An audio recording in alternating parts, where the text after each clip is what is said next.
Lihat sih emang, sangat baik sekali ya ini plan jadi Patimban Port.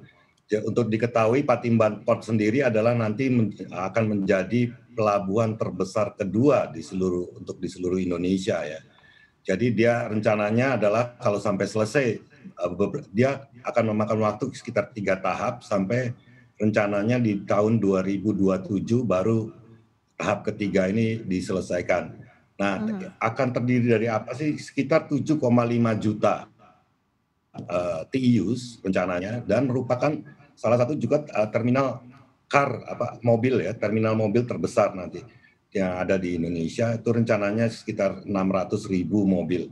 Jadi ini untuk penggunaan ekspor import ya akan sangat baik dan kalau kita lihat di arah apa namanya timur daripada Jakarta sendiri, di situ ada Bekasi, ada Mhm. Cikarang, ada Kerawang dan nantinya terus sampai ke Subang.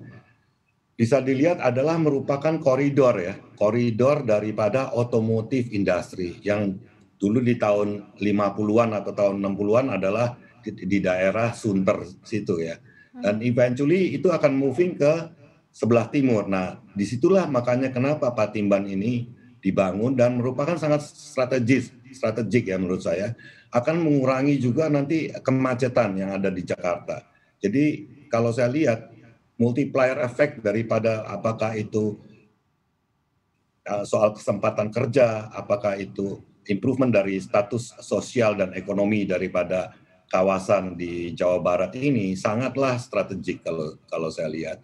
Dan rencana tahap awalnya sendiri, yaitu yang akan terdiri dari sekitar terminalnya sendiri direncanakan akan selesai duluan, baru sekitar kalau nggak salah 1,5 juta TEU container yard itu rencananya akan Mhm. dibuka di tahun 2023. Tadi mirip dengan rencana kita di mana kita akan mengoperasikan Subang Smartpolitan 2023. Selain daripada itu, Oke. kita lihat pemerintah sekarang juga sedang merencanakan jalan tol akses. Jadi tol akses dari Cipali, dari tol Cipali yang ada sekarang ya, nanti ke arah Patimban itu sekitar 38 kilometer Mhm. dengan rencananya investasi sekitar 7 triliun. Nah, di situ kita bersama Jasa Marga adalah salah satu pemerakarsa daripada jalan tol itu dan ini akan sangat mengurangi kemacetan dan mengurangi ongkos logistik juga Mhm. Mhm. terhadap nanti pabrikan yang ada di sebelah timur dari Jakarta. Jadi Oke. impact-nya sangat bagus dan sangat strategik.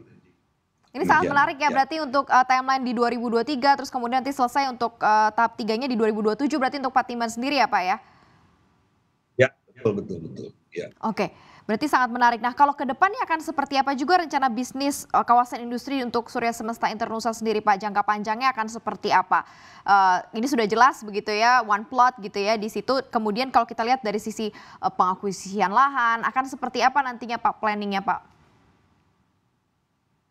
Ya, jadi kalau kita lihat tadi yang seperti saya bilang, temanya adalah smart and sustainable dan kita membangun bukan hanya suatu kawasan industri, tapi kita membangun suatu kota baru, di mana di fase pertama pun, kita akan mengutamakan, education dan inovasi ya, sebagai tema kita. Kenapa? Ini adalah untuk kalau kami melihat masa depan suatu atau kenaikan sosial ekonomi suatu bangsa adalah perlunya education yang baik dan Mhm. apa namanya talent ya. Oleh karena itu merupakan sangat penting buat kita. Apalagi dengan adanya Patimban yang di mana tadi saya mau bilang bahwa mungkin ada industri-industri yang kita juga mau guide ya Mhm. adalah industri-industri baru yang memberikan value added gitu, nilai Oke. tambah yang sangat besar. Jadi contohnya apakah EV, contohnya sekarang lagi populer dan electronic vehicle ini kita lihat akan sangat progresif sekali. Mungkin 2023 pun di Mhm. Indonesia sudah akan banyak electronic vehicle. Jangan lupa untuk install aplikasi CNBC Indonesia yang tersedia di App Store dan Play Store dan ikuti terus perkembangan ekonomi bisnis terkini hanya di CNBC Indonesia Beyond Business.